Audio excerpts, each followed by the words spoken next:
কোরআনের দেয়া যত যত পদ্ধতি আল্লাহ তাআলা আমাদের জন্য প্রেসক্রাইব করেছেন, এটা আমাদের কল্যাণের জন্য দিয়েছেন। আমরা অনেকে অসুস্থ থাকি, আপনারা মধু খেতে পারেন, বেশি করে মধু খেলে আপনি সুস্থ থাকবেন। কালিজিরা খেতে পারেন, কালিজিরা হাব্বাতুস সাউদা শিফাউন মিন কুল্লি দা ইল্লা সাম, মৃত্যু ছাড়া সব রোগের ঔষধ। কালিজিরা পাওয়া যায় কিশোরগঞ্জে। কালিজিরারে কি বলেন আপনারা? মাশাআল্লাহ, কালো জিরা। আপনাদের ভাষা অনেক সুন্দর। কিশোরগঞ্জ, ময়মনসিংহ, আপনাদের ভাষা অনেক সুন্দর। তো এই কালো জিরা আপনারা খাবেন, মধুর সাথে মিক্স করে খাবেন। সুস্থ রাখবে কে? আমি প্রায় বলি যে কোরআনিক এই মেডিসিন গুলো আপনারা খাবেন, মাখবেন, এগুলো অনেক ভালো। অলিভ অয়েলের কথা আমি প্রায় বলি। আল্লাহ রাসূল সাল্লাল্লাহু আলাইহি ওয়াসাল্লাম অলিভ অয়েল মাখতেন, জাইতুনের তেল দিয়ে দাড়িতে মাখতেন, চুলে মাখতেন, গায়ে মাখতেন। চামড়া সহজে কুচকে যায় না, চেহারা উজ্জ্বল থাকে, চুল সহজে সাদা হয় না। এজন্য বেশি বেশি অলিভ অয়েল ইউজ করবেন।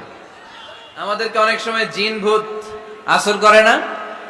আসর করে। কিশোরগঞ্জে বোধহয় জিন ভূত কম না? আছে? তো জিন ভূত যাদেরকে ডিস্টার্ব করে তারা বেশি বেশি আয়াতুল কুরসি পড়বেন।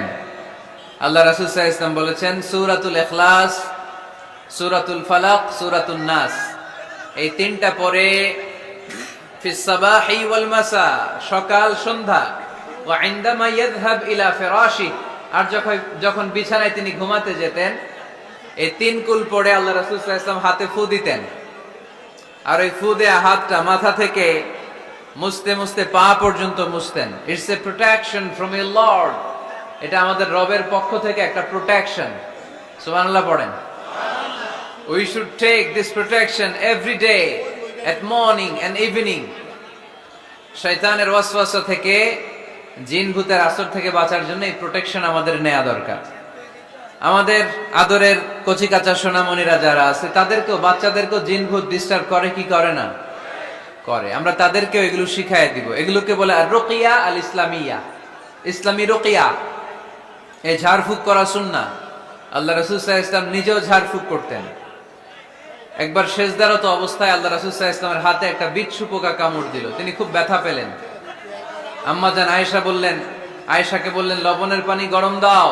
আল্লাহ রাসূল সাল্লাল্লাহু আলাইহি ওয়াসাল্লাম কোরআনের আয়াত পড়ে ফু দিলেন, লবণের পানি ঢালা শেষ, ফু দেওয়া শেষ, আঙ্গুলের ব্যথাও শেষ। তো এইভাবে নিমিষেই আমরা সুস্থ হয়ে যেতে পারি।